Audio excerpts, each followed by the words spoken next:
Alors, j'aime bien bouger, alors je prends aussi ce micro et ma petite zapette. Bah, écoutez, merci beaucoup, merci pour l'invitation. Je suis ravi d'être là avec vous et de revenir ici à l'IMTD pour parler effectivement de mobilité, de transport, de ferroviaire, de futur, de science et de nature, avec on va dire un exposé, je ne sais pas, en tout cas un partage introductif sur cette idée que la nature est géniale et puissante et est inspirante. Elle a déjà tout inventé et qu'on ferait bien de lui prêter davantage attention parce qu'elle peut nous mettre sur le chemin des innovations du futur. Donc ça s'appelle dans l'esprit le biomimétisme. Moi j'ai la chance d'avoir plongé là-dedans il y a une dizaine d'années. Moi je ne suis pas scientifique, je le dis d'emblée, c'est pour ça que j'adore discuter avec des gens de science, des équipes R&D, des équipes de la recherche, parce qu'on a une recherche absolument géniale en France, qu'elle soit fondamentale ou appliquée. On ne la connaît pas assez, on ne la valorise pas assez. C'est bien dommage, parce que évidemment, le monde d'aujourd'hui a besoin de solutions nouvelles. Elles viendront d'une meilleure connaissance du monde qui nous entoure, en partie. Moi, je suis Sorbonne Sciences Po, donc je suis très généraliste, mais très curieux des phénomènes de tendance. Et donc, j'ai passé pas mal d'années dans les études d'opinion, les études de prospective. Je suis aussi membre de la Société française de prospective. Et il se trouve qu'il y a quelques années, j'ai créé l'événement Biomime Expo, qui rassemble tout cet écosystème de gens divers et variés qui s'intéressent au vivant comme un modèle d'inspiration pour essayer de trouver des solutions alternatives. Et on en trouve de plus en plus. Je vais vous montrer une galerie d'exemples ultra concrets. Je vous demande de me croire en admettant l'idée que même si ce n'est pas directement orienté sur votre activité du quotidien, ça peut quand même être intéressant.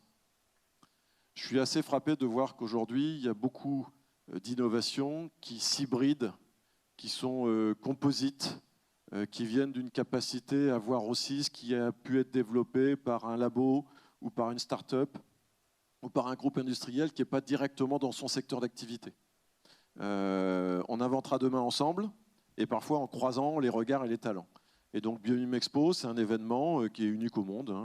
Il fallait un énergumène pour lancer le truc et qui rassemble à la fois des labos de recherche, des industriels, des start-up, des assos, des écoles, des universités, qui partagent cette idée que la nature peut être un modèle d'inspiration.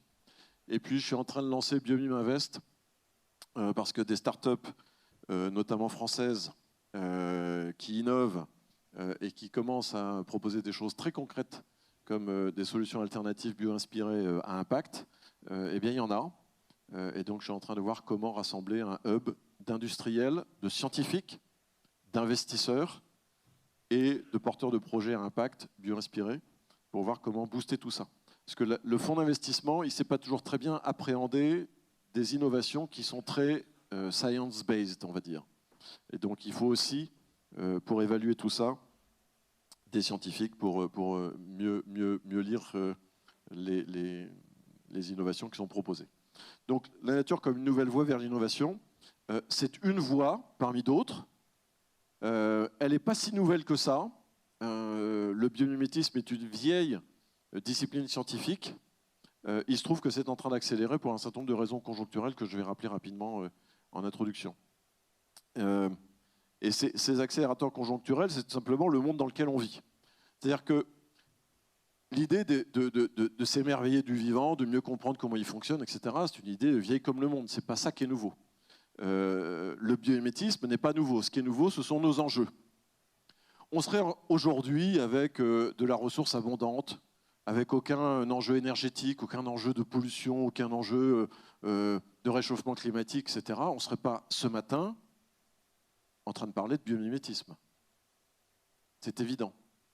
C'est parce qu'on a ces enjeux-là et qu'on est en partie en panique et qu'on est en quête de solutions alternatives pour y répondre, parce qu'on a peur que cette dégradation du monde nous emporte, On parle toujours de la 6e extinction de masse de biodiversité, mais on fait partie de cette 6e extinction potentiellement.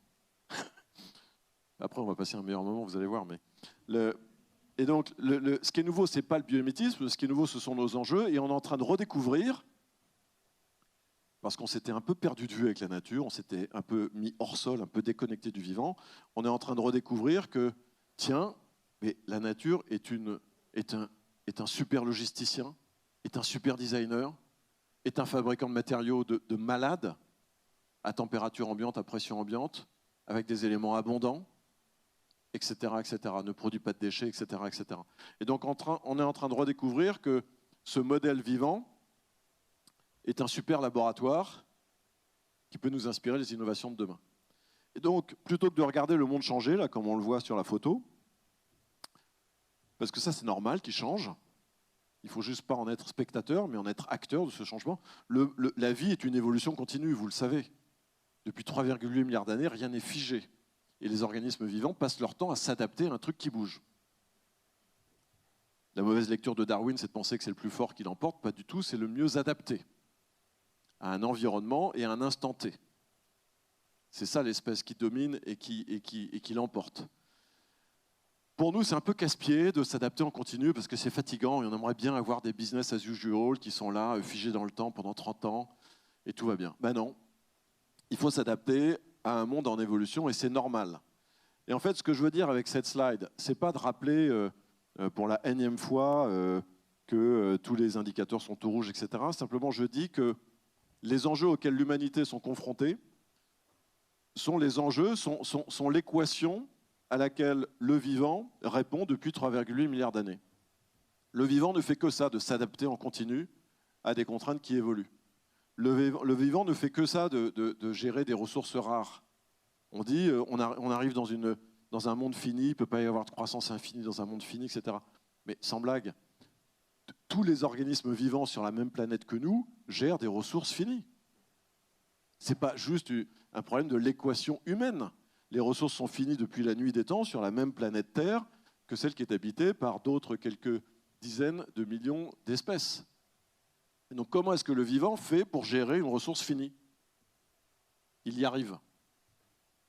Et comment est-ce qu'on fait pour tous ensemble vivre sur la même planète? Ce n'est pas une photo de Thomas Pesquet, c'est la fabuleuse photo qui s'appelle Earthrise, qui a été prise en 1968, j'ai bien dit 68, donc avant qu'on marche sur la Lune, par Bill Anders sur la mission Apollo 8, qui avait pour mission de repérer les futures zones d'alunissage pour le futur premier pas de l'homme sur la Lune. Et Bill Anders était le photographe de la mission. Et au retour d'une rotation, en revenant de la face cachée de la Lune, il tombe sur ça. Et en fait, cette photo, elle a changé le cours de l'humanité, peut-être pas assez, mais en tout cas, c'était une grande claque dans la gueule d'une certaine manière, parce que pour la première fois, un homme voyait la maison des hommes sans avoir les pieds sur Terre, et quand il a développé cette photo et qu'il est revenu sur Terre, il a apporté cette légende que je trouve magnifique. Nous étions partis explorer la Lune, et nous avons découvert la Terre. Donc on est là, sur ce vaisseau, et on n'est pas tout seul. Et donc l'idée du biomimétisme, c'est de voir comment, depuis Big Bang 4,5, première émergence de la vie, on va dire consensus scientifique autour de 3,8, comment la vie, depuis 3,8 milliards d'années, en évoluant, en s'adaptant, en se démultipliant, avec des essais-erreurs en permanence, peut nous aider à essayer de trouver des modèles de résilience, des modèles d'innovation, des modèles d'économie d'énergie, etc. D'une certaine manière, nous, en tant qu'espèce, on va dire, soi-disant évoluée, intelligente, dans notre forme d'aujourd'hui, Homo sapiens sapiens, on a 250 000 ans. Donc on est hyper jeune. Et donc le point de départ du biomimétisme, c'est de considérer qu'on n'est premièrement pas seul dans cette classe de la vie, on est les plus jeunes, et donc tous nos autres petits camarades dans cette classe de la vie ont beaucoup d'expérience à nous apprendre, à partager avec nous.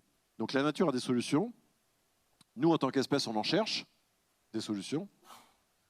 Et merci Louis, parce que merci beaucoup. Attends, je prends juste ça. Merci. Et donc, c'est aussi une invitation à lire le vivant d'une autre manière. Pas uniquement comme un décor de vacances ou comme une ressource naturelle, mais aussi comme, encore une fois, un super ingénieur, un super technicien et un modèle d'organisation ou de production de différentes choses. Et donc, le biomimétisme, en quelques mots, ça revient à, d'une certaine manière, s'inspirer des principes du vivant. Et je dis bien les principes parce que ça peut être multi-échelle. Ça peut être une nanostructure de surface d'une aile bleue de papillon morpho qui fait de la coloration structurale sans pigments, sans chimie. Mais ça peut être aussi comment imaginer la résilience d'un écosystème avec des interrelations entre des espèces socio-économiques, tout comme il y a des interrelations entre le mycélium et le réseau racinaire des plantes par les champignons mycorhiziens. Donc c'est multi-échelle. On s'inspire de ça, on essaie de le décrypter, de le décortiquer pour l'appliquer aux activités humaines, pour en tirer de la valeur ajoutée globale, on va dire, pour tout simplement faire moins de bêtises et moins impacter notre environnement.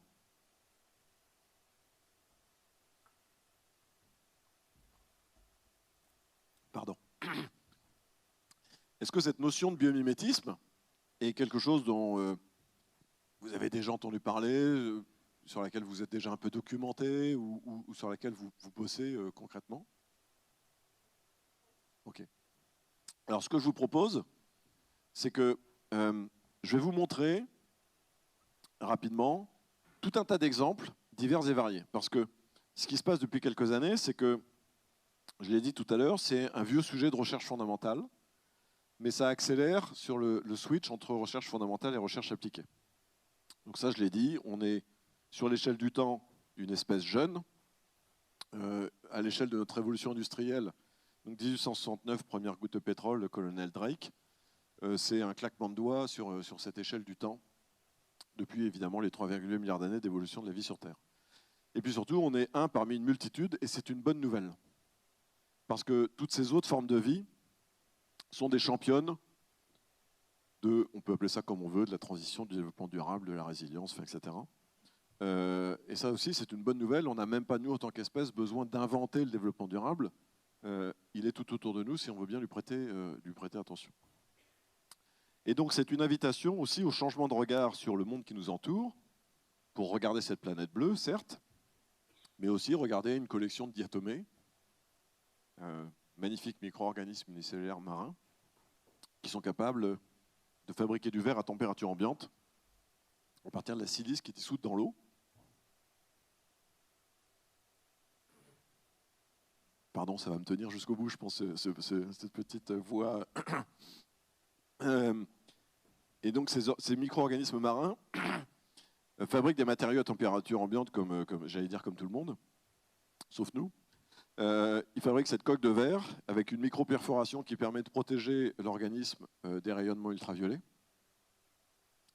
Parce que, évidemment, comme vous le savez, il n'y a pas que les arbres qui font de la photosynthèse, il y a aussi beaucoup le marin, et notamment ces micro-organismes unicellulaires ou les algues.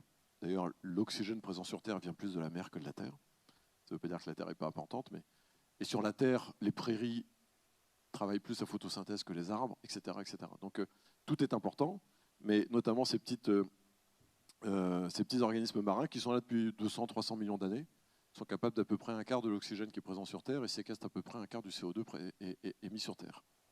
Donc là aussi, c'est une invitation au changement de regard. C'est-à-dire que cette diatomée, elle n'a pas de bol, c'est pas un ours blanc, et donc on ne s'en préoccupe pas. Elle est très jolie, mais disons qu'on ne la voit pas.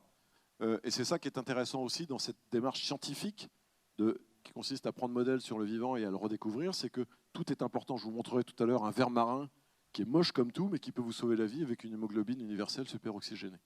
Et donc, bien sûr qu'il faut protéger le beau et que la vie est belle, et que la nature est belle, mais elle est belle sous toutes ses formes, que ce soit esthétique ou pas.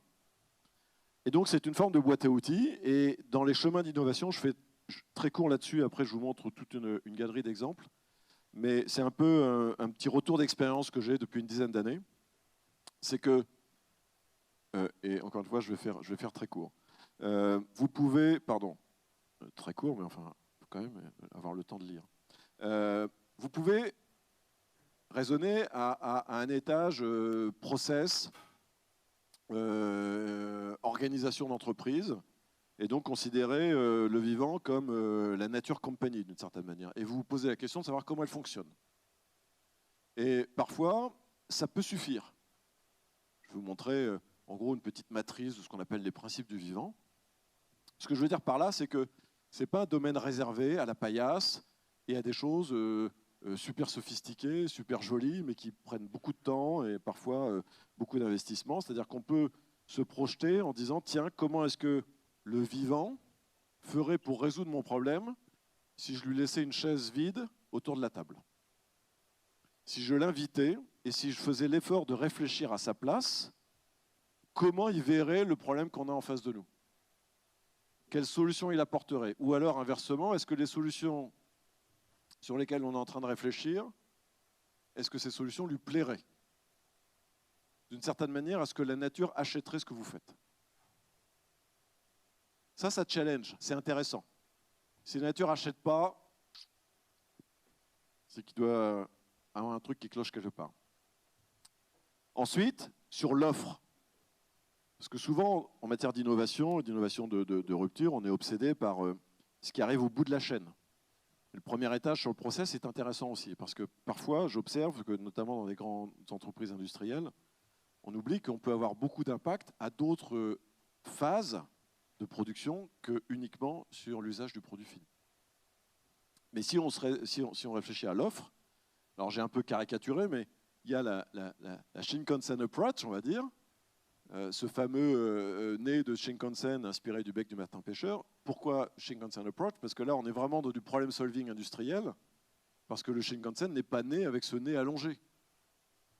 Pendant 30 ans, ce train avait une tête de train ordinaire, on va dire. Et il avait, je parle devant des experts, donc vous savez bien le problème qu'ils ont eu pendant des années. On est sur un tracé ferroviaire au Japon entre la mer et la montagne. Il y a des changements de pression dus à des changements d'hygrométrie en raison du taux d'humidité dans l'air.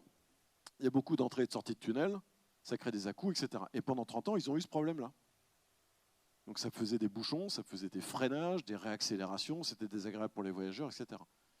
Il est né dans les années 60, ce train. Et en gros, voilà, pendant 30 ans, le problème était posé sur la table. Il a fallu qu'un ingénieur arrive, Nakatsu, qui était lui-même ornithologue, passionné d'oiseaux, passionné de ce petit martin pêcheur, pour faire l'analogie. En disant, nous, on a un problème de pression air-air aux entrées et sorties de tunnels, ça crée des à-coups, etc. Lui, le martin pêcheur, il a résolu un problème de changement de pression air-eau, parce que quand il plonge en piqué, il traverse la surface en faisant très peu de bruit, parce que l'objectif du martin pêcheur, c'est de capturer, de pêcher des poissons. Donc son objectif à lui, c'est de maintenir le plus de vitesse possible en faisant le moins de bruit possible. S'il arrivait en faisant une bombe, ça ne marcherait pas, les poissons l'entendraient arriver. Et donc Nakatsu s'est dit, bah, finalement, ce martin pêcheur, il a résolu notre problème.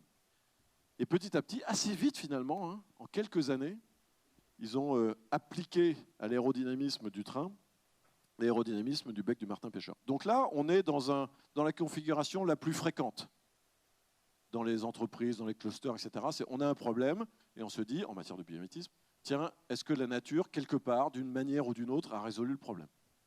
Très bien. Deuxième façon de faire, la Mestral Touch. Georges de Mestral, dans les années 40, se promène en forêt avec son chien. Il y a des fleurs de bardane qui accrochent le pelage de son chien. Georges de Mestral est un chercheur suisse, un peu inventeur, c'est pas tout à fait négligeable, un peu créatif, un peu curieux de tiens, c'est marrant, comment ça marche, qu'est-ce que je peux en faire, etc. Et ça l'amuse. C'est la stratégie de la plante pour coloniser son environnement. Hein. C'est assez classique, il n'y a pas que la bardane qui fait ça. Il y a plein de stratégies pour la plante, hein, parce qu'elle ne bouge pas, donc elle trouve des moyens de se disperser. La bardane, c'est ça. Donc ça l'amuse de Mestral, et il voit les crochets de la fleur de bardane qu'ils ont. Et petit à petit, je fais court, il essaye de répliquer le système. Et à ce moment-là, on n'a pas besoin de balayage électronique, on n'est pas sur de la nano. Hein. On les voit, les crochets de la fleur de bardane, à l'œil nu. Et puis petit à petit, il essaye de répliquer le système. Et côté poil du chien, il bosse avec une boîte de textile lyonnaise, si je ne dis pas de bêtises. Et ce qui se rapproche le plus du poil du chien, c'est le velours. Donc il réplique les deux faces, un côté velours, un côté crochet, velours, crochet, velcro. et ça marche toujours. Mais là, on va dire, c'est pas de la sérendipité, enfin, je sais pas, c'est une espèce de curiosité. Franck Zal avec l'arrêt Nicolas Marina, je vous raconterai ça un peu tout à l'heure, ce ver marin, c'est un peu la même idée. C'est-à-dire qu'il découvre un truc qui l'intrigue, qui l'amuse, qui l'étonne, etc. Il se dit, tiens, qu'est-ce que je peux en faire? Alors parfois, le seul cerveau du chercheur suffit, à la fois découverte scientifique et usage. Parfois, il faut mettre plusieurs cerveaux autour de la table parce que le chercheur, il peut trouver un truc intéressant, mais il n'a pas forcément dans l'idée de à quoi ça pourrait servir du point de vue de l'industriel ou de l'ingénieur qui travaille dans un groupe industriel. Donc c'est là où c'est intéressant, et le biomimétisme est très souvent pluridisciplinaire. Et puis la piste du centaure, c'est une piste hybride que moi j'aime bien, qui consiste à dire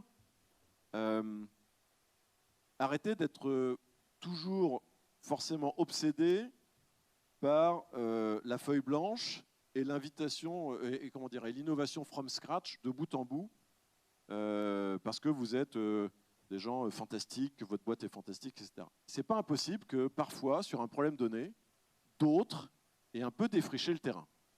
Et donc l'idée de la piste du centaure, c'est il faut s'inspirer du vivant pour innover. C'est la démarche philosophique du biomimétisme. S'inspirer de la nature, mais il faut aussi savoir s'inspirer des autres. Et parfois, on est tétanisé par les enjeux, on est tétanisé par des programmes de recherche, parfois on se fait soi-même un peu piégé par le tunnel d'un programme de recherche avec un certain protocole, etc. Et parfois, on oublie de regarder juste par-dessus le mur s'il n'y a pas un autre chercheur ou une start-up ou un autre groupe industriel, pas directement concurrent, mais qui a une problématique un peu en commun, qui n'aurait pas ouvert des pistes intéressantes. Et la piste du centaure, c'est regardez le marché, regardez les autres labos de recherche, regardez les startups qui lancent des trucs un peu bizarres, qui ne s'appliquent pas exactement à votre problématique, mais parfois, la recombinaison de 3 idées déjà lancées peuvent donner naissance à une 4e idée. Ou parfois, si je prends la caméra Prophétie. Prophétie, c'est la startup française qui a levé le plus d'argent, 127 millions, sur un capteur inspiré de la rétine humaine. D'accord ? Ils ont fait ça, dans un premier temps, notamment pour les véhicules autonomes automobiles.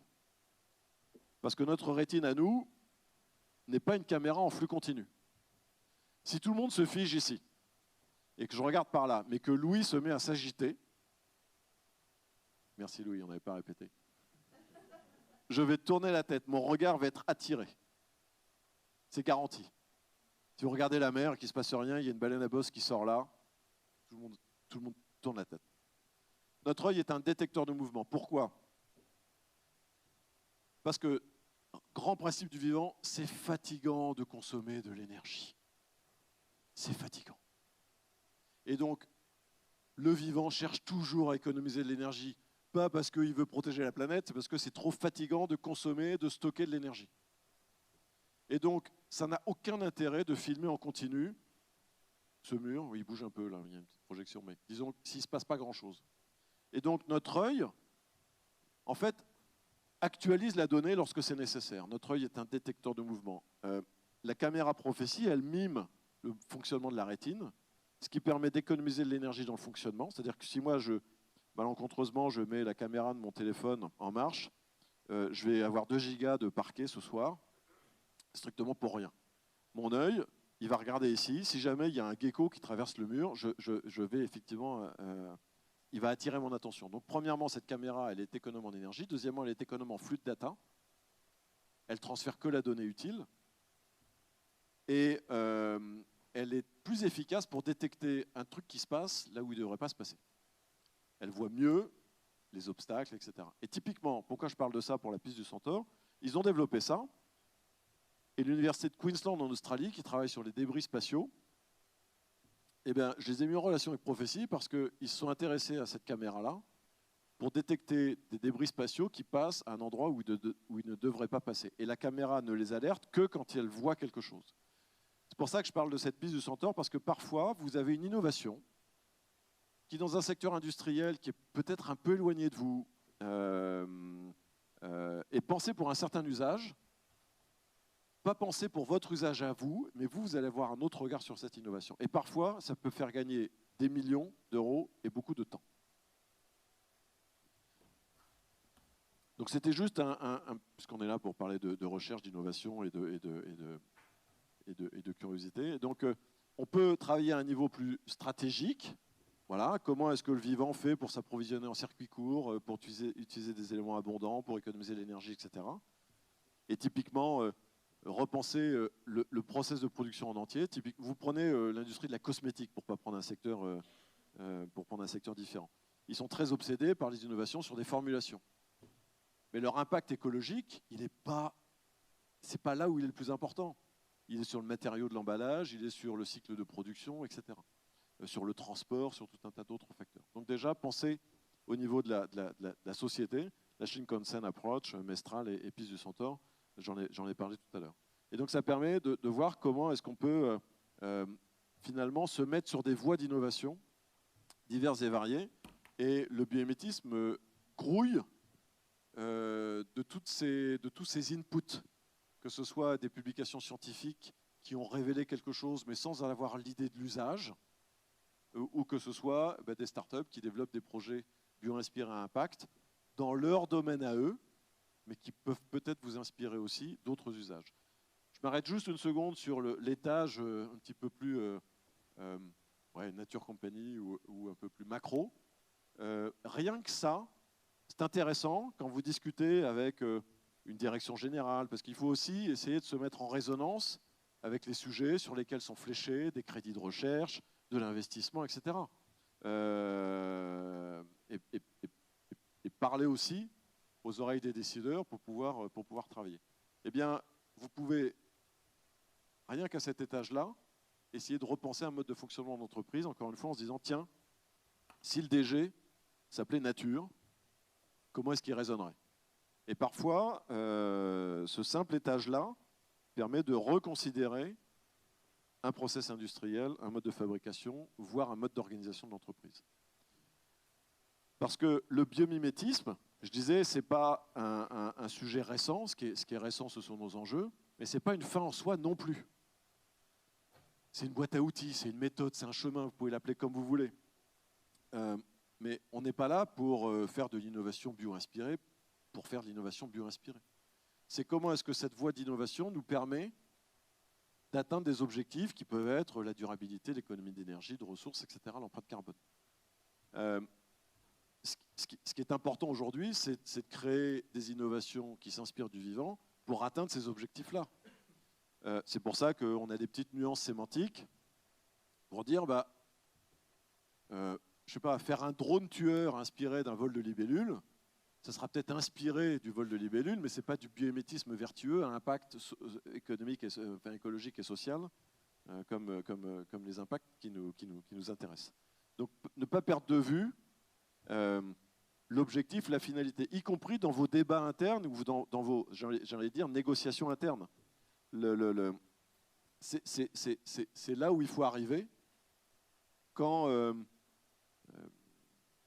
je sais pas moi, Audi lance un nouveau véhicule, c'est le mondial de l'auto, ils vous vendent le véhicule, ils ne vous vendent pas l'usine qui a produit le véhicule. Donc parfois la méthodo, quand on est chercheur, et c'est bien logique et c'est bien légitime, on est très vigilant sur la démarche méthodologique sur le process. Et c'est fondamental. Mais ce n'est pas forcément toujours ce qu'il faut mettre en avant quand on cherche à expliquer pourquoi il faut mettre cette méthode en avant, en application. Bon, on pourra en reparler, je n'ai peut-être pas été très clair. Bref. Alors ça intéresse de plus en plus de monde, à toutes les échelles et dans tous les secteurs d'activité. C'est ça qui est magique avec le biomimétisme, c'est que, alors évidemment, je vais un peu moins vous parler d'agriculture et de santé, mais je vous montrerai quand même 2-3 exemples. Et en tout cas, c'est vraiment applicable dans tous les domaines d'activité. Par exemple, là, en juin dernier, à Bioemexpo, il y avait 2 fois plus d'exposants, il y a toujours plus de monde, ça intéresse énormément les médias. Il y a un truc qu'il faut avoir en tête, c'est que la nature est une conteuse exceptionnelle. Et le biomimétisme a cet avantage par rapport à de l'économie circulaire, du biosourcing, etc. C'est que les histoires des innovations bio-inspirées sont fabuleuses parce que le vivant est fabuleux. Et en fait, quand vous réémerveillez sur le vivant, sur la façon qu'il a de produire, de faire telle ou telle chose, au bout du compte, vous avez d'une certaine manière vendu votre travail de recherche ou votre innovation, mais ce qui a accroché et ce qui rend votre innovation pertinente et sexy, intéressante, c'est parce que on a tous, au fond de nous, plus ou moins consciemment, on est tous persuadés que le vivant est génial. Tout le monde sait ça. Et donc, les histoires d'innovation bio-inspirée ne font que faire remonter à la surface ce vivant génial et qui a une forte capacité d'adhésion et de séduction. Sur tous nos enjeux, climat, biodive, etc., on a, et on a eu raison, beaucoup parlé de manière très rationnelle, très froide, très mathématique, etc. Il faut aussi aller parler au cœur et à l'émotion pour embarquer du monde. Et ces innovations bio-inspirées, elles intéressent de plus en plus les groupes industriels et les investisseurs. Là, c'est juste un petit panel, c'est un boulot que j'ai fait l'année dernière pour recenser de l'information financière sur des levées de fonds. Et toutes les startups et toutes les innovations ne lèvent pas de l'argent, donc ce n'est qu'un aperçu. Et on est à plus de 600 millions d'euros de levée de fonds sur un petit panel de startups françaises, et que françaises. À ce stade-là, le travail va être continué, va être poursuivi, d'innovation bio-inspirée. Et c'est marrant parce que le jour où j'ai sorti ce rapport, les échos m'ont appelé, des ministères m'ont appelé, etc. C'est-à-dire que, et ça parle à des directions générales. C'est-à-dire qu'on est là pour créer ce que j'appelle moi cette performance globale ou cette valeur globale. C'est-à-dire que c'est une performance économique, c'est une performance technologique, c'est une performance scientifique, et puis c'est une performance écologique parce qu'on est dans une logique de win-win où on innove pour nous, mais avec évidemment, idéalement, avec un curseur qui est variable, aussi un retour sur investissement pour le modèle inspirant qui est le vivant. Bon, pour ceux que ça intéresse, je vais vous montrer, ça c'est la liste des plus de 100 investisseurs qui ont mis des billes dans ces innovations bio-inspirées à impact. Et là-dedans, il y a des groupes industriels, il n'y a pas que des fonds d'investissement. Donc maintenant, en 30 minutes, je vous propose un peu en rafale, parce qu'encore une fois, je n'ai pas vos compétences techniques, et donc je vais vous montrer un grand panorama, un grand aperçu d'innovations diverses et variées. Alors je m'excuse en avance, parce qu'il y en a probablement certaines que vous connaissez déjà, mais je vais aller vite. Et puis parfois, encore une fois, ça peut vous paraître un peu déconnecté, mais en tout cas, moi, je suis assez persuadé, à force de discuter avec des groupes industriels, et y compris dans vos domaines, que parfois, ça peut intriguer ou mettre sur la piste. Et puis après, il faut d'autres séances de travail pour qu'on approfondisse. Alors évidemment, je vais commencer, pardon, c'est assez classique, mais et encore une fois, je vais aller vite là-dessus. Mais j'aime bien quand même cette histoire de Richard Whitcomb avec ses winglets, parce que d'abord, tout le monde est persuadé que ça a été inventé par Boeing. Ça date des années 70, donc Airbus sortait de la maternité. Donc c'est pas Airbus qui a inventé les winglets, et c'est pas Boeing non plus, c'est la NASA. Whitcomb, il était au centre de recherche de la NASA à Langley. Il avait des problèmes de turbulence sur ses ailes, avec cette espèce de vortex qui s'enroule autour de l'aile et qui fait vibrer l'aile, et ça l'agaçait. Et il se trouve que c'est un passionné de rapaces. Et c'est important parce que c'est le point de départ. C'est-à-dire que le point de départ, c'est la curiosité et l'émerveillement. Il se dit, mais cet avion qui vole dans le ciel, ce rapace, c'est un avion de 150 millions d'années de R&D. À peu près, les oiseaux. Descendants des dinosaures. Ce rapace, pas lui là, mais c'est une techno qui s'est améliorée pendant 150 millions d'années en continu. Donc le résultat que j'observe aujourd'hui, qui n'est pas non plus abouti, hein, dans encore 150 millions d'années, peut-être qu'il n'y aura plus de winglets, il y aura une autre évolution, j'en sais rien. Mais en tout cas, ce que j'observe aujourd'hui, c'est performant pour rendre le service nécessaire au moment où on se parle, au moment où j'observe ça. Et donc il observe que les rapaces ont leur rémiges primaire, les grandes plumes à l'extrémité des ailes, qui sont relevées, un peu écartées, bon, ils ne sont pas allés jusque-là. Et petit à petit, ils miment ce procédé-là, et ils relèvent alors sharklet, winglets, les mots sont différents, mais c'est la même idée quand même, globalement. Pardon pour les nuances. Et ils relèvent les bouts des ailes des avions. Alors, c'est un exemple que j'aime bien donner aussi parce que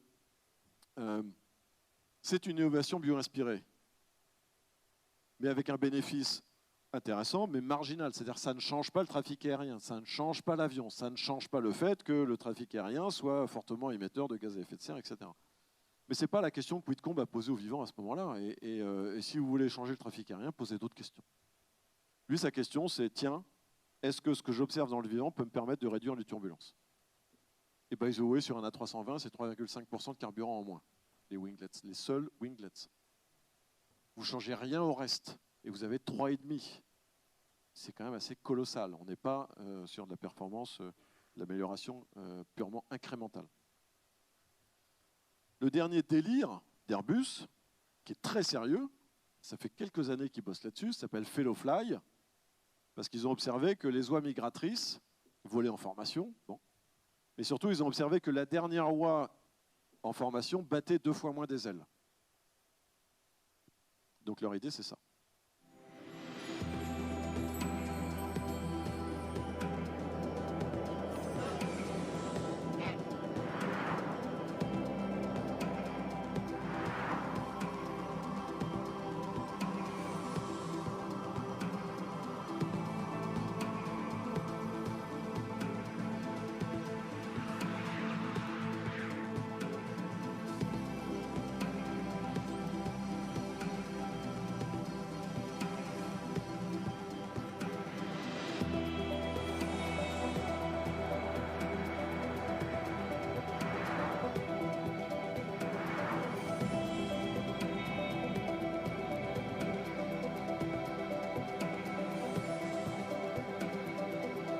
Là, on est de 5 à 10%.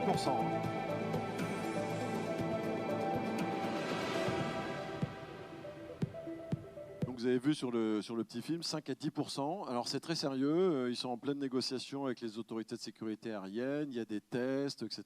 Parce que je crois que les 2 avions doivent être à peu près 1500 mètres de distance. Donc c'est très court. C'est pas pendant toute la durée du vol, mais bref. Et là encore une fois, vous ne changez pas la techno, vous ne changez pas les motorisations, c'est juste la stratégie de vol. Et en stratégie de vol, le vivant est assez génial. Ça, c'est une autre stratégie de vol que connaissent bien les pilotes, qui s'appelle le vol de gradient, développé mis au point par l'Albatros. L'Albatros ne bat pas des ailes. Il bat un peu des ailes pour décoller, mais après, il ne bat pas des ailes pour la raison que j'évoquais tout à l'heure, c'est-à-dire que c'est trop fatigant. Le bestiau, il fait 3,50 m d'envergure, donc il est entre moi et le pupitre. Ouais. Et c'est trop lourd de battre des ailes, c'est pas possible. Donc il y a une espèce de tendon qui bloque son épaule, il bloque ses ailes, et il fait du 0,20 m en permanence.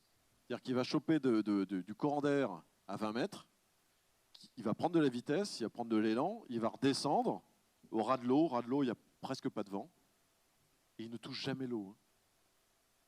Il peut passer vraiment très très près, il ne touche jamais l'eau.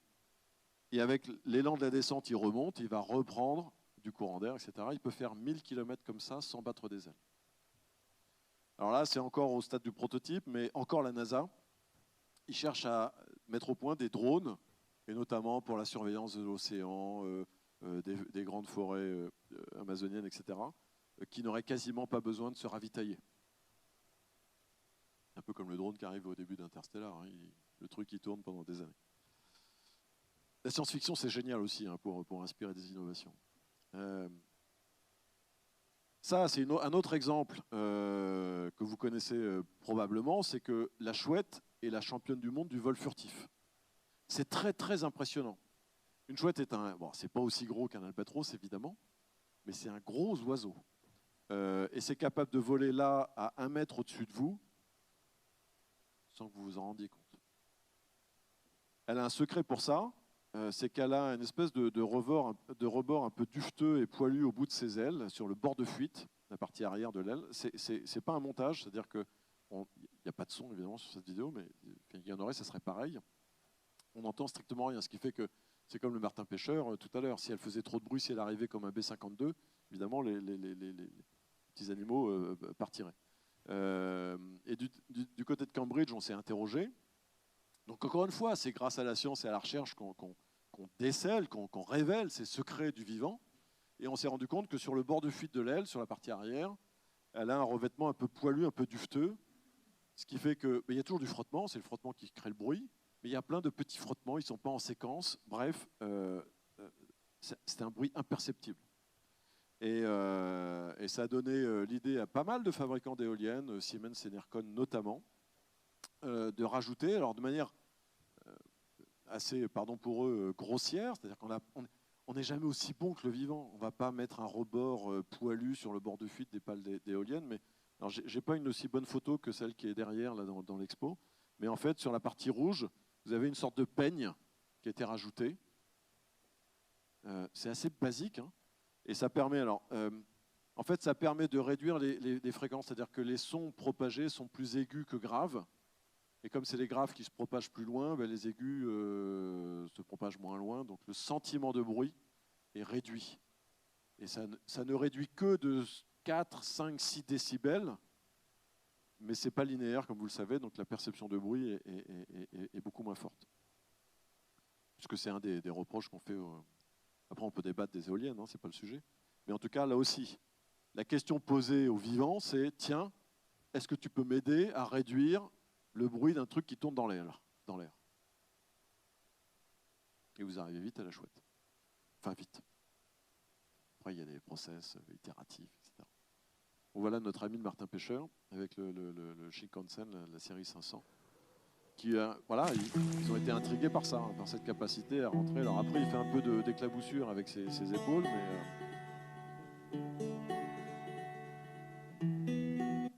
Et ce qui est amusant, c'est que au-delà de l'innovation, science, techno, innovation, produit, etc., c'est que c'est un outil de com et de marketing de dingue pour le Shinkansen. Tout le monde parle du Shinkansen. Alors, il se trouve que c'est aussi un joli train. Moi, je l'ai pas. Quelqu'un a déjà pris le Shinkansen ou pas? Je crois que c'est aussi une expérience voyageur intéressante. Bon, j'ai pas eu cette chance, mais j'aimerais bien un jour. Mais en tout cas, ça fait partie de l'histoire du train maintenant, ce Martin Pêcheur. Et c'est intéressant aussi pour ça. C'est-à-dire que votre programme de recherche, que vos innovations apportent un bénéfice en s'inspirant du vivant, etc., c'est chouette.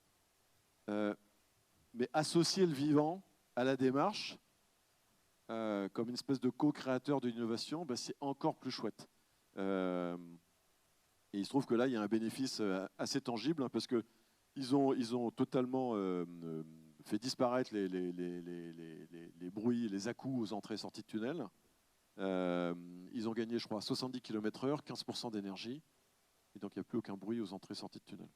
Donc il y a aussi un bénéfice énergétique, etc., qui est avéré.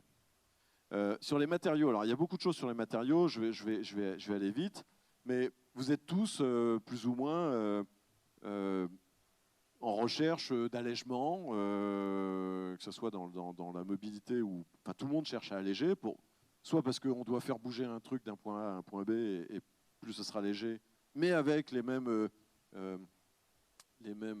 contraintes de sécurité et de résistance, etc., bah, plus ce sera intéressant en matière de consommation d'énergie. Mais il y a en architecture aussi, on cherche à alléger, pourtant ça ne se déplace pas un building, sauf que quand vous allégez, vous utilisez moins de matière, donc moins d'énergie, etc., etc. Et donc, il y a beaucoup de gens qui s'intéressent à l'allègement, et le vivant est un modèle assez fascinant de ce point de vue-là.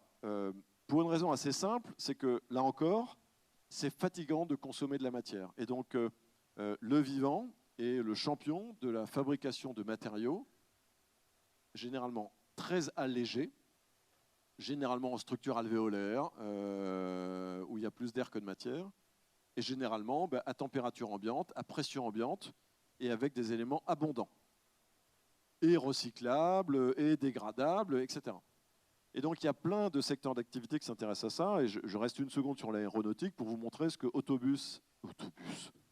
Autodesk et Airbus ont réalisé en s'inspirant des structures osseuses et avec un duo vraiment intéressant, c'est additive printing et biomimétisme.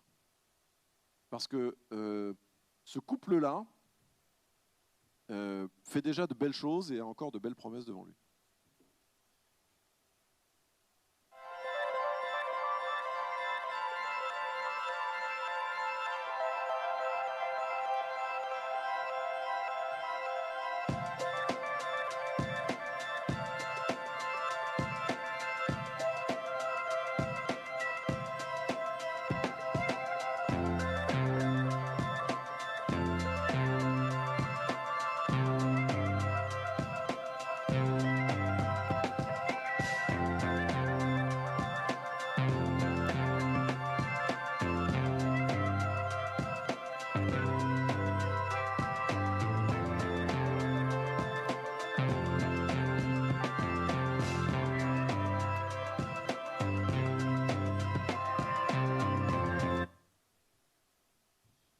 Alors ça, c'est un exemple qui date d'il y a 3-4 ans. Vous avez vu, ils ont fabriqué un premier prototype sur une paroi de séparation à l'intérieur de l'habitacle, mais ce n'est que le début.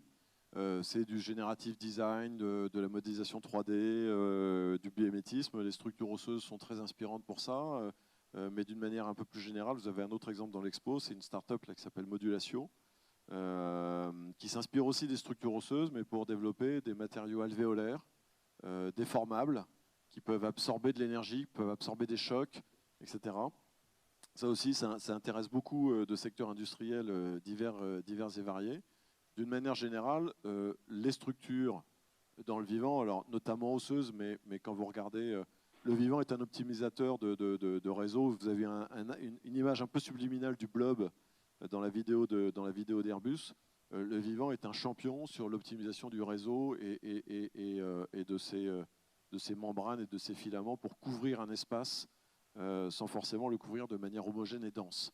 Et donc, il y a vraiment toute une nouvelle famille d'innovations. Ça a démarré il y a quelques années, mais on n'est qu'au début de l'histoire, et c'est vrai d'une manière générale pour le biomimétisme, on n'est qu'au début de cette histoire d'innovation inspirée du vivant dans plein de domaines d'activité. Ça intéresse aussi les architectes. Là, c'est la tour D2 à la Défense, développée réalisée par Béchu Associés il y a quelques années, avec un exosquelette en croisillon là, que vous voyez sur la tour D2, qui là aussi a répliqué plus ou moins. Encore une fois, on ne copie pas. On s'inspire d'un mode de fonctionnement, d'un mode d'organisation, et on voit ce qu'on peut faire avec. Et là, ils ont économisé 40% de béton sur les matériaux nécessaires pour avoir évidemment les mêmes qualités de portance et de distribution de masse sur le building. Ça, c'est un autre exemple d'un architecte qui s'appelle Nicolas Vernutello, qui a réalisé cette belle église à Nianing au Sénégal, avec des systèmes de climatisation passive inspirés des cheminées de ventilation des termitières.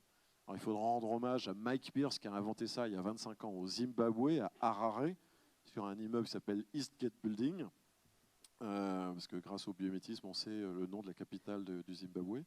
Et ça, c'était réalisé, construit par Eiffage, conçu par cet architecte, et c'est un système de clim passive. Il y a plein de systèmes, on pourrait passer 2 jours en séminaire sur le biométisme, mais il y a plein de systèmes d'économie d'énergie et de structures de façades bioclimatiques, etc., en matière d'architecture et d'urbanisme. Et j'imagine qu'en termes de mobilité, il n'y a pas que les objets roulants, il y a aussi toutes les infrastructures qui vont autour. Donc il y a beaucoup de choses sur les matériaux, sur la lutte contre la consommation énergétique de la climatisation, qui est une bombe énergétique, évidemment, comme vous le savez, qui sont lancées, qui sont vraiment des choses intéressantes. Vous pouvez aussi, comme le fait cette autre start-up, c'est pas la seule à le faire, mais Line Up Océan le fait bien, vous inspirer des structures racinaires des mangroves pour protéger une zone côtière, un littoral, des effets de la houle. Je vous montre juste cette petite vidéo parce qu'elle me fascine à chaque fois. Les réseaux racinaires de mangroves sont des atténuateurs de houle prodigieux. Et donc, soit vous replantez des mangroves, tant mieux si vous pouvez le faire, mais vous pouvez aussi mimer ces structures racinaires avec du biobéton, etc., pour faire des digues qui vont casser la houle et donc limiter l'érosion et protéger le trait de côte. Donc là aussi, vous pouvez avoir de temps en temps des infrastructures qui peuvent être exposées à des effets de houle ou à des effets d'inondation. Il y a aussi des systèmes inspirés de ce qu'on appelle les sponge cities pour rendre des sols perméables qui permettent de protéger aussi des infrastructures de crues, comme vous le savez, comme le rappellent régulièrement les hydrologues, que ce soit Emma Aziza ou Charline Descolonges ou d'autres. On a de plus en plus de phénomènes météo extrêmes qui arrivent et qui vont continuer à arriver. Et donc, une des façons de nous protéger des inondations notamment et des crues extrêmes, c'est de désimperméabiliser à peu près tout ce qu'on a construit jusqu'à maintenant. Les villes se passionnent beaucoup pour ça, mais on est en train de repenser aussi la fabrication, j'allais dire, des infrastructures et des bâtiments et des aménagements pour les rendre les plus perméables, recréer du cycle de l'eau verticale. C'est valable pour les villes, mais aussi pour les agriculteurs. Le sol trop travaillé rend le sol perméable à l'eau, ce qui favorise aussi les rétentions d'inondations. En matériaux, vous avez aussi plein de choses antibactériennes dans le vivant. Et là, c'est aussi très pragmatique. Alors, ce sont les Américains, cette fois-ci, Sharklet. Ils ont développé un matériau inspiré des tentacules de la peau de requin, parce que le requin a autour de lui une sorte de second skin, un filet d'air, d'une certaine manière. Rien n'adhère sur la peau de requin. Il n'est pas colonisé. Ça lui permet de garder de la vitesse. Et Sharklet, ils ont répliqué le système. Alors, vous voyez la denticule en haut et puis le système Sharklet en bas. Ça piège de la bactérie à 98%. Malheureusement pour eux, ça ne piégeait pas le Covid. Ils ont essayé. Mais ça, avec le pragmatisme américain, ils vendent ça aux sociétés de transport et aux cliniques et aux hôpitaux américains. Voilà.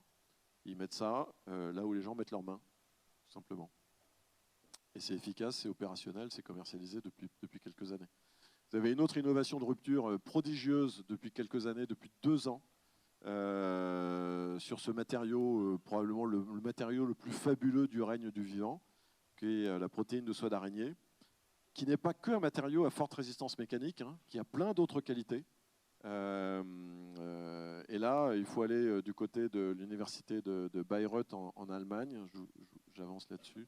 Enfin, je vous montre juste ça. Alors ça, c'est un chercheur français qui nous a expliqué à un Bioem Expo pourquoi le fil d'araignée gardait sa tension. Bon, je ne sais pas si ça peut vous intéresser, mais quand vous avez un fil d'araignée et que vous mettez votre main et que vous ne le cassez pas, quand vous enlevez votre main, il reprend sa tension. Il n'est pas lâche, sous prétexte que vous auriez déformé le fil. Et en fait, il y a sur le fil des espèces de micro-gouttelettes un peu huileuses qui ont 2 fonctions. Premièrement, attraper les insectes. Et deuxièmement, garder cette tension. C'est-à-dire que la micro-gouttelette, le fil va s'enrouler autour de la gouttelette et se dérouler selon que vous tirez ou pas le fil. Comme une pelote de laine d'une certaine manière. Ça, c'est Arnaud Onkoviak de l'UPMC qui nous avait montré ça. Mais les champions, c'est AM-Silk, donc c'est une spin-off Université de Bayreuth en Allemagne, qui a réussi à synthétiser la protéine de soie d'araignée. On ne peut pas élever des araignées parce qu'elles sont cannibales. Vous pouvez, mais ça ne dure pas très longtemps. Enfin, c'est vite un peu un carnage. Et donc, ils ont réussi à synthétiser la protéine de soie d'araignée. Ils sont arrivés à cette fibre. Et à partir de cette fibre, vous faites absolument ce que vous voulez.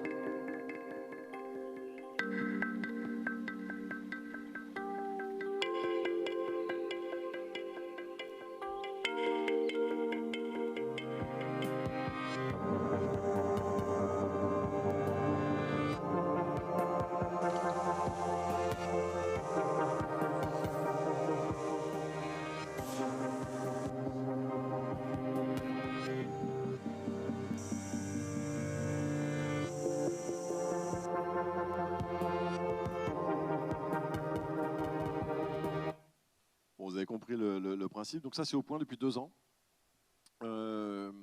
Ils ont plein de choses en cours avec probablement des entreprises comme les vôtres, mais aussi dans d'autres domaines, comme par exemple la cosmétique ou le soin ou le médical, parce que en fait, cette fibre d'araignée, elle est antibactérienne, elle n'est pas colonisée.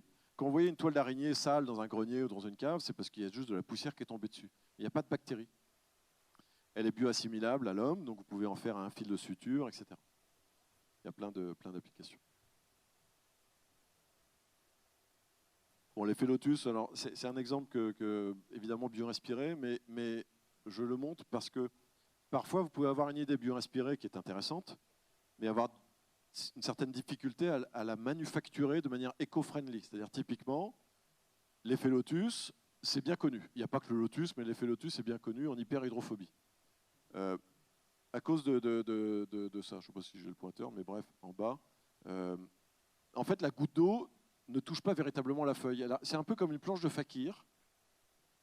Vous avez plein de petits picots comme ça. Ce qui fait que la goutte d'eau, elle ne vient pas s'écraser comme un pneu dégonflé sur la surface de la feuille, et donc grande surface de contact, et donc frottement important. En fait, elle reste gonflée à bloc parce qu'elle ne vient que toucher les têtes de clous. Et donc, très peu de surface de contact entre la bille d'eau et la feuille, et donc ça glisse.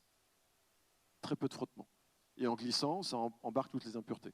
Donc ça, c'est vachement intéressant, sauf qu'aujourd'hui, vous avez un procédé industriel au mercure d'argent et avec un résultat en coating qui est éphémère. Donc c'est une belle idée, bioinspirée, mais on n'a pas encore trouvé le process industriel pour la rendre bénéfique à nous et à l'environnement. Et il y a plein de sujets comme ça qui sont encore en cours. C'est-à-dire que ce n'est pas le tout d'observer quelque chose d'intéressant, encore faut-il savoir le faire de manière propre à l'arrivée. Alors il continue à bosser là-dessus, hein, ce n'est pas juste une remarque envers Saint-Gobain, hein, il ne lâche pas le morceau, mais il cherche d'autres procédés. Ça c'est du mycélium, avec du mycélium, ben, voilà, dans la mobilité, dans les transports, il y a plein de matériaux évidemment, aussi dans les cabines, dans les wagons, dans je ne sais quoi. Là ce que vous voyez à l'écran à droite, ce n'est pas du cuir, c'est ce qu'on appelle de l'altercuir, fait de mycélium. Alors vous avez plein d'altercuir, mais le mycélium est assez prodigieux. Là c'est une start-up française qui s'appelle Fungus Sapiens, vous avez aussi un américain qui fait ça. Et il se trouve que Hermès a fait un prototype il y a 2 ans. Encore une fois, ce que vous voyez au centre de l'écran, ce n'est pas du cuir. Et l'expérience sensorielle est dingue, est vraiment vertigineuse. C'est hyper agréable. Il n'y a pas de cuir animal, par exemple, dans les Tesla depuis l'origine. Hein. C'est que du cuir végétal. Mais ce n'est pas du mycélium. Ça, c'est vraiment intéressant parce que vous faites pousser du mycélium dans un moule jusqu'à obtenir une certaine densité. Ensuite, vous pouvez travailler cette matière.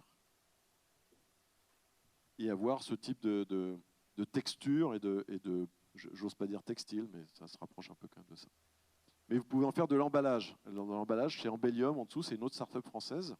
Ce que vous voyez à droite, là, c'est tout comme du polystyrène, les mêmes propriétés mécaniques, sauf que c'est 100% biosourcé, 100% biodégradable. C'est aussi ignifuge et compagnie. Hein. C'est vraiment les mêmes. Donc vous avez d'un côté le polystyrène 100% pétrosourcé, de l'autre côté du mycélium 100% biosourcé, avec les mêmes propriétés mécaniques. Là, Adidas et Ikea sont en train de faire des tests avec ce type d'emballage. D'une manière générale, les surfaces dans le vivant, elles sont toujours intéressantes, soit dans leur mode de fabrication, soit dans leur, on va dire, bénéfices fonctionnels de surface, mais aussi dans leur mode de fabrication. La chitine et l'organisation des alvéoles et des structures alvéolaires de l'aile de libellule, c'est aussi assez prodigieux, ce qu'on appelle les formes polygonales dans le vivant. Il n'y a pas que le nid d'abeille, hein. Des formes polygonales, il y en a partout, et c'est un truc génial. C'est un peu comme les structures osseuses tout à l'heure, mais c'est une autre approche. La forme polygonale, c'est un truc génial pour fabriquer un matériau avec moins de matière, mais avec les mêmes propriétés mécaniques. Encore une fois, la libellule ne pourrait pas avoir des ailes qui fassent 100 grammes chacune, c'est pas possible. Matière d'information et de data. Ça, c'est l'exemple dont je vous parlais tout à l'heure. Prophétie. 127 millions d'euros de levée de fonds. Ils ont une caméra qui ne fait que détecter l'image quand c'est nécessaire, lorsqu'il y a un mouvement dans ce qui est observé. Et donc ça, c'est intéressant, par exemple, pour mieux réagir, mieux détecter des passants dans une lumière un peu clair-obscur. Le passant qui sort d'une rangée de voitures garées et que vous voyez un peu au dernier moment, cette caméra-là, comme elle ne filme que ce qui bouge, elle va plus vite. Elle stocke moins de données et elle consomme moins d'énergie. Ils sont dans une aventure industrielle assez incroyable. Vous avez un handbot là tout à l'heure, dans l'expo, ça s'est développé par l'Institut des sciences du mouvement, c'est à Marseille. C'est un système de géolocalisation sans transfert de données satellites, je fais court, mais cette petite fourmi Cataglyphis fortis dans le désert, elle ne fait pas comme ses autres camarades. Vous savez, les fourmis déposent des phéromones, ces substances chimiques volatiles odorantes pour indiquer un chemin. Okay. Mais elle part explorer un territoire en zigzag, là, du point N au point F, et quand elle revient, et ça a sidéré les chercheurs, quand elle revient en ligne droite, et elle s'arrête pile au bon endroit de l'entrée de la fourmilière, qui est un trou comme ça dans une dune de sable. Vous avez vite fait de passer à côté. Et donc les chercheurs, Stéphane Violet, Arnaud Wistrasch notamment, Antoine Wistrasch, se sont dit, mais comment elle fait? Parce qu'il n'y a pas de phéromones. Il n'y a aucune molécule déposée, il n'y a pas de trace. Donc elle doit avoir un autre truc. Donc je fais court, elle a sur l'abdomen un espèce de scanner qui calcule la distance qu'elle parcourt. Bon.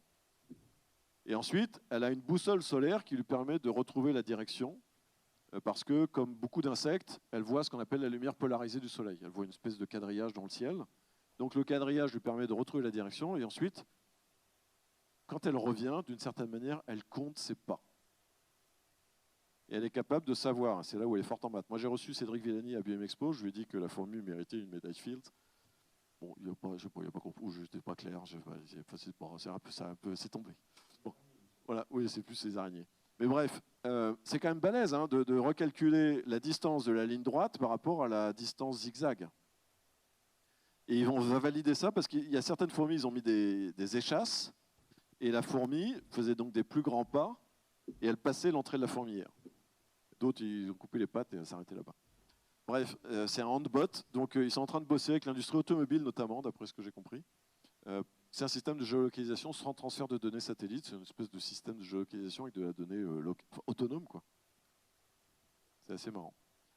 Mais bon, les GPS de vos voitures, depuis les années 80, c'est des travaux d'un certain Dorigo hein, sur des algorithmes avec des phéromones artificiels. Quand vous utilisez Waze, vous êtes une fourmi qui communique avec d'autres fourmis. Voilà. Vous envoyez des phéromones. Alors ça, c'est une autre révolution absolument dingue qui est en train d'arriver. C'est le stockage de données sur brin d'ADN. Alors j'ai mis Biomemory, il y en a quelques autres, mais Biomemory est une start-up bien avancée sur le sujet. Nous stockons de l'information. Le vivant partage énormément d'informations, c'est pour ça qu'il est bourré de capteurs. Et nous-mêmes, nous stockons beaucoup d'informations. Nous sommes un disque dur, sauf que l'intérêt du stockage sur ADN, c'est que vous êtes sur des coefficients de facteurs millions en matière de capacité de stockage, et surtout, vous stockez ça sur n'importe quoi, vous le posez ici, vous revenez dans 1000 ans, stocké à température ambiante, votre donnée est toujours intacte. Donc pas besoin de serveurs frigorifiés, qu'on doit changer, je crois, en moyenne tous les 5 ans dans le monde. Autre bombe énergétique. Et vous pouvez stocker toutes les données vidéo de YouTube sur l'équivalent d'une plaquette de chocolat. En matière d'adhésion, alors vous connaissez le velcro. Je vous présente Georges de Mestral, by the way. Voilà, le monsieur qui est responsable du velcro que vous avez tous. Sur vous ou chez vous, on a tous du velcro quelque part. Les Américains ont fait mieux depuis 3 ans. Ils ont réussi à répliquer l'effet Van der Waals de la patte de gecko. Je vous montre juste ça.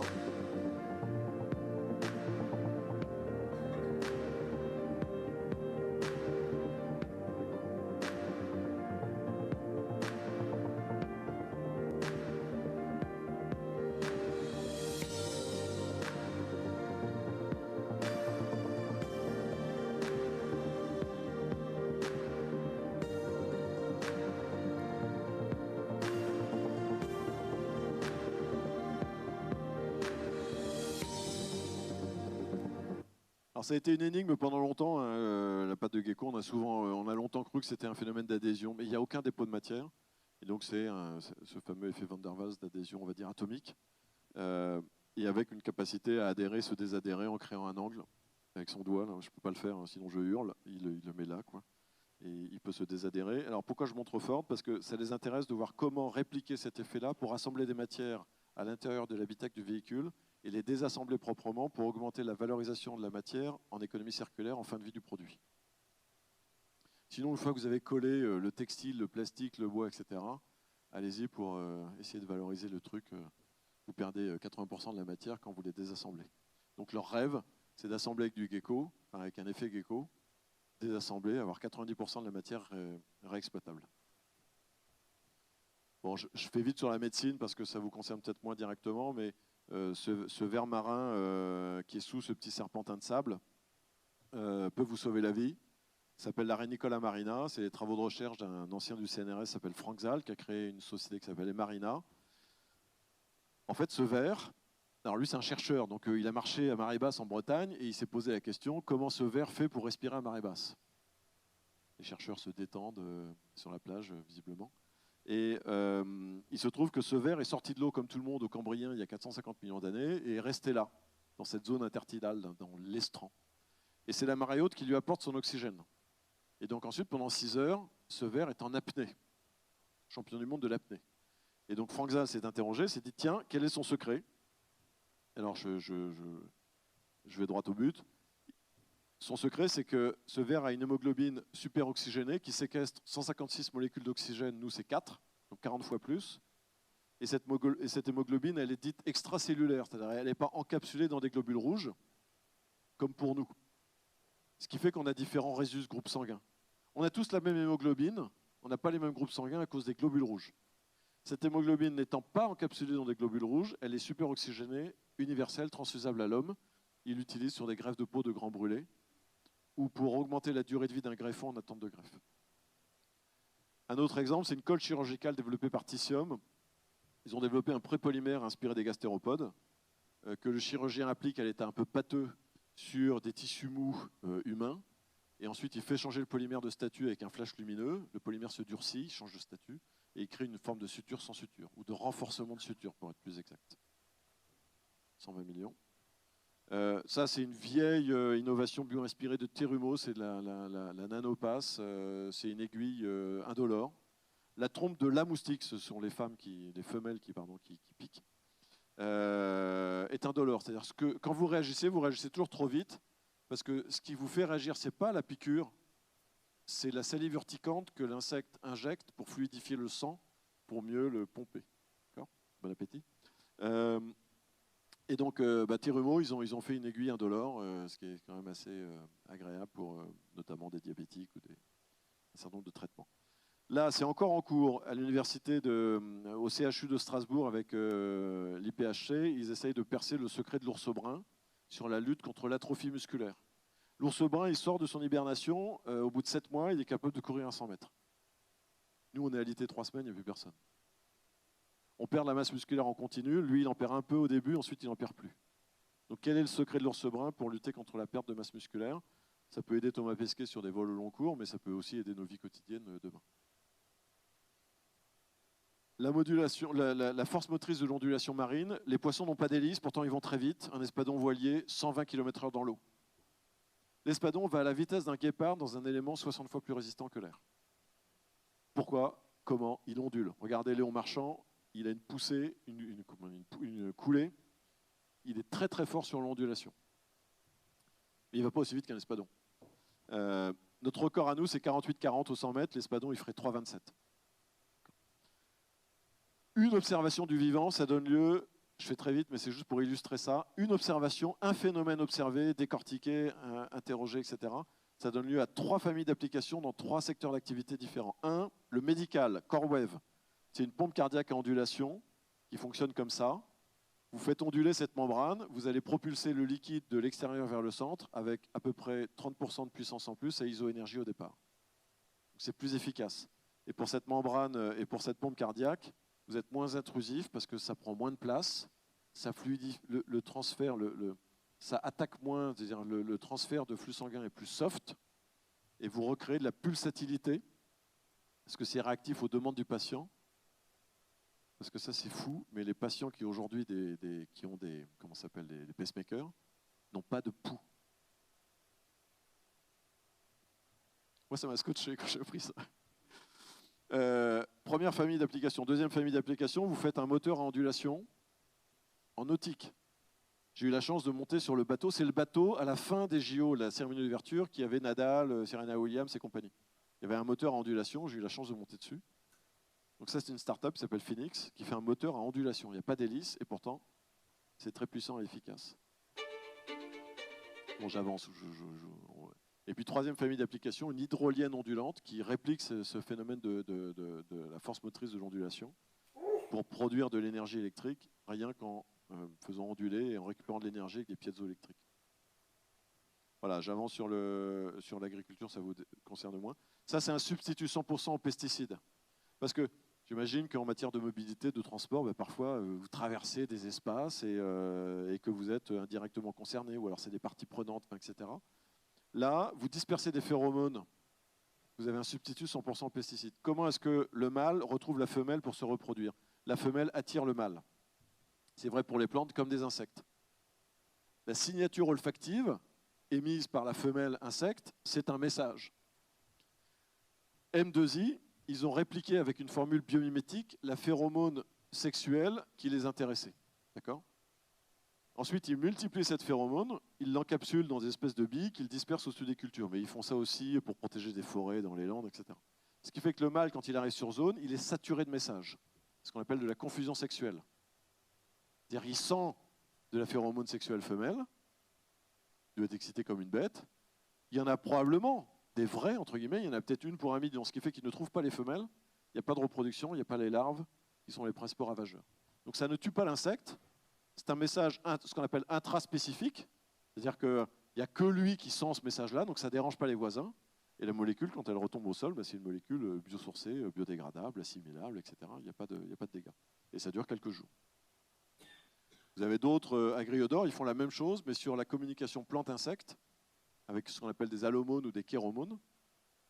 Parce que la plante hôte attire le pollinisateur, ce n'est pas le bourdon qui se promène comme ça en disant « Ah, la belle rouge », non, il est attiré.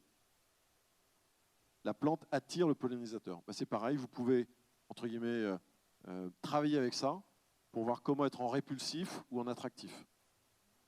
Là, c'est des gens assez étonnants. Genodix, c'est l'université de Cergy-Pontoise. Ils travaillent sur la diffusion de fréquences pour stimuler la croissance des plantes. Les acides aminés font du bruit dans la synthèse des protéines et ils travaillent là-dessus pour voir comment stimuler la croissance des plantes ou les protéger de certains champignons par la diffusion de sons. C'est assez étonnant. Voilà, allez, je vais vraiment terminer.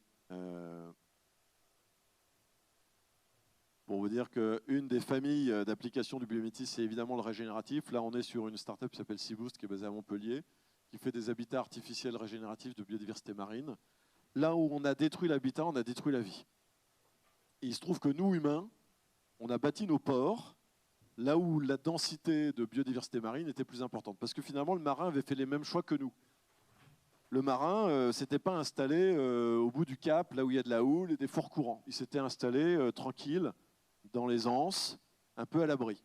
Et nous, quand on a développé nos activités portuaires et maritimes, en fait, on s'est installé au même endroit, donc on les a mis dehors.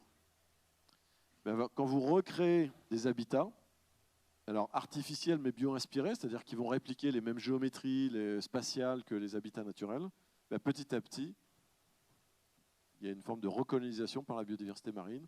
Et c'est ça qui est intéressant, c'est que on est tous très obsédés depuis quelques années par le réchauffement climatique, et c'est bien naturel, mais dans le réchauffement climatique, par l'excès de carbone, et donc la décarbonation, la séquestration de carbone, etc. Et c'est très bien. Mais on a un peu oublié la biodiversité. Donc aujourd'hui, il y a une forme de rééquilibrage, mais il y a encore un retard sur les enjeux biodiv versus les enjeux carbone. Alors qu'en fait, c'est complètement lié et surtout, ce n'est pas de même nature. C'est-à-dire que plus vous allez recréer de la biodiversité, plus vous allez contribuer à la lutte contre le réchauffement climatique. L'excès de carbone qu'on a dans l'air, il ne vient pas de la planète Mars. C'est un excès de carbone qu'on a trop extrait de la planète Terre et qu'on n'arrive plus à réintégrer. Pourquoi? Parce qu'on détruit la vie. Et donc, si on veut décarboner l'atmosphère, l'urgence, c'est de recarboner la Terre. Et donc, le vivant, la biodiversité, c'est notre meilleure tech pour séquestrer du carbone et éviter d'en émettre moins. Et donc tout ce qui contribue, même quand vous êtes dans le ferroviaire, dans la mobilité, etc., tout ce qui contribue à du régénératif, de biodiversité, même si vous avez le sentiment que ce n'est pas votre business, ce n'est pas votre boulot, en fait c'est votre boulot, c'est votre business, ça contribue aussi à la réduction des émissions carbone et à la capacité à reséquestrer. Nos puits naturels de carbone s'essoufflent. Et un sol vivant, je parlais d'agriculture tout à l'heure, c'est un puits de carbone. Quand vous travaillez sur des infrastructures, aujourd'hui, il y a beaucoup d'acteurs industriels qui réfléchissent à la façon de recréer de la biodiversité et des îlots de biodiversité autour de leurs usines, autour de leurs tracés linéaires. Les compagnies, les sociétés d'autoroutes sont bien conscientes. Nous, on travaille aussi beaucoup avec RTE. Les tracés linéaires sont aussi des corridors de biodiversité. Et en termes de messages et de mobilisation des équipes, ce sont des messages qui sont très forts et souvent plus séduisants que les messages réduction des empreintes carbone. En tout cas, on a tous aujourd'hui une espèce de vocation, de responsabilité à être à nouveau des cultivateurs de biodiversité, quel que soit son domaine d'activité. Voilà, ça c'est un exemple d'une école à Boulogne-Billancourt par Chartier d'Alix, où ils n'ont pas fait un jardin d'école, ils ont carrément recréé une forêt sur le toit de l'école. Et surtout, la différence, c'est que les enfants ont le droit d'y aller. Voilà, ce n'est pas interdit. Et donc, ça recrée aussi de la proximité avec les saisons, avec les insectes, avec les plantes, etc. Et évidemment, on protège bien ce qu'on connaît bien et ce avec quoi on a de la proximité. Voilà, donc il y a toute une famille d'innovations bio-inspirées qui sont en train d'émerger.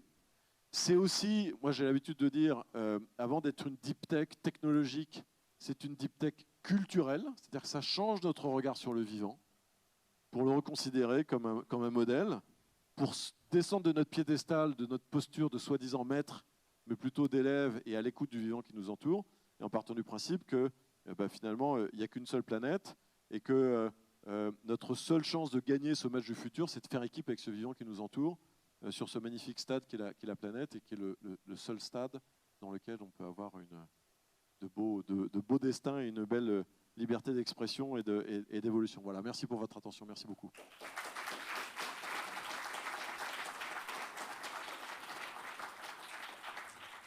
Merci beaucoup Alain pour vraiment cette intervention très inspirante, très intéressante, et je pense qu'elle a fait écho au public. Est-ce qu'il y a des questions? Alors Alain, je crois que tu peux rester avec nous Oui. la journée, donc vous aurez l'agir aussi de poser les questions que vous voulez à Alain pendant la pause, etc. Mais s'il y a une ou deux questions brûlantes, voilà, on a encore quelques minutes, on peut les prendre. Donc n'hésitez pas, et sinon on pourrait poser des questions à Alain. Au fond là-bas, oui.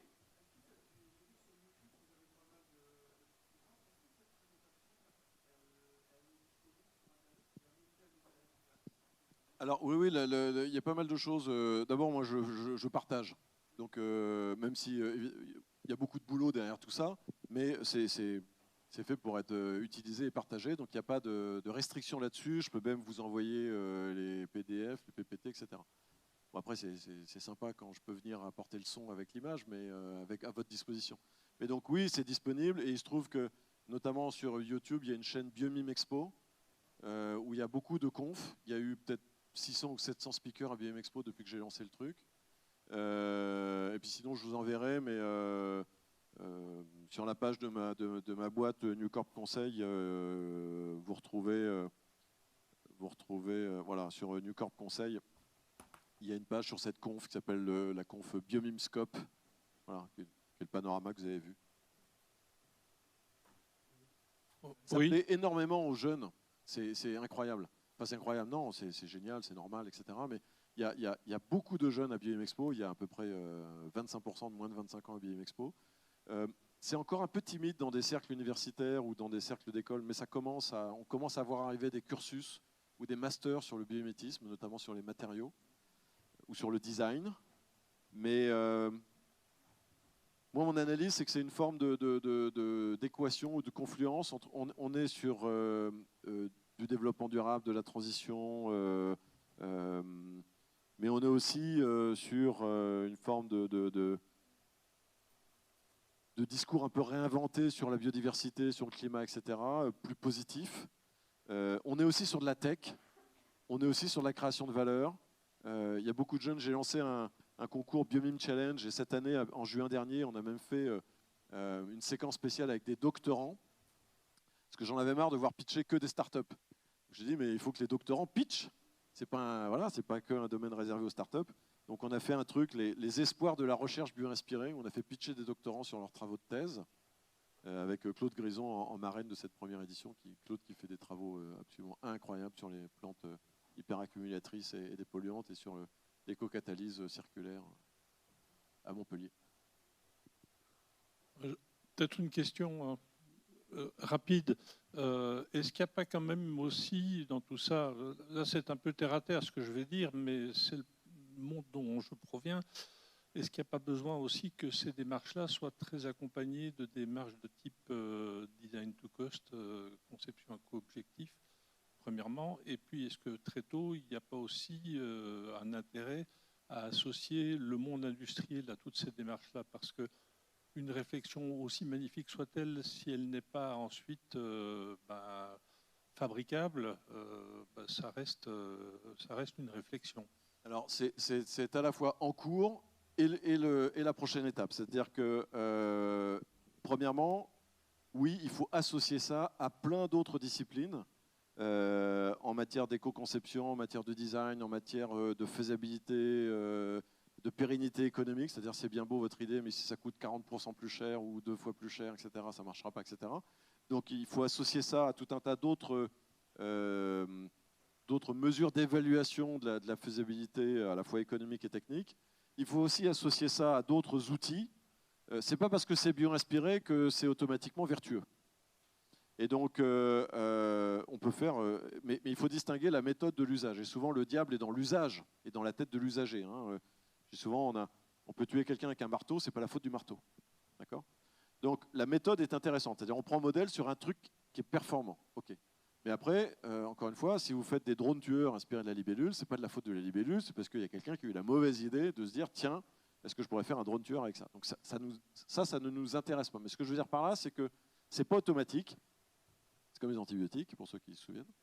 Et il faut associer ça avec de l'éco-conception, avec de l'ACV, avec du bilan, etc. Tout le monde aujourd'hui parle d'impact, beaucoup moins le mesure. Et donc, il faut mesurer ça. Ensuite, on fait un travail de dingue depuis pas mal d'années avec des industriels, des grandes entreprises qui nous sollicitent énormément, qui sont très curieuses de cet autre chemin d'innovation. Donc on a beaucoup de process, de workshops, etc. Il y a beaucoup d'industriels qui sont à BioM Expo, il y a beaucoup d'industriels qui nous demandent ce type de conférences, il y a beaucoup d'industriels qui nous demandent d'identifier avec eux des enjeux métiers et de les mettre en relation avec des chercheurs ou avec des startups. C'est peut-être une centaine de grandes entreprises avec lesquelles on a travaillé sur les 5 dernières années. Donc tout ça est en mouvement. La difficulté pour l'industriel, c'est que d'abord, il n'a pas toujours forcément une culture scientifique ou biologie. Les biologistes dans les grands groupes, il n'y en a pas beaucoup. Et deuxièmement, un peu comme tout le monde, il a besoin de résultats rapides. Et donc des process de recherche et innovation qui s'inscrivent sur des périodes très longues, ce n'est pas toujours évident. C'est pour ça que j'ai insisté tout à l'heure sur l'approche un peu hybride du Centaure en disant mais regardez aussi tout le travail qui a déjà été réalisé par d'autres et qui peuvent vous permettre de gagner du temps et de l'argent. Je parlais d'AMSilk tout à l'heure sur la protéine de soie d'araignée. Givaudan Roure a racheté les applications en cosméto, ça leur a fait gagner 10 millions et 10 ans.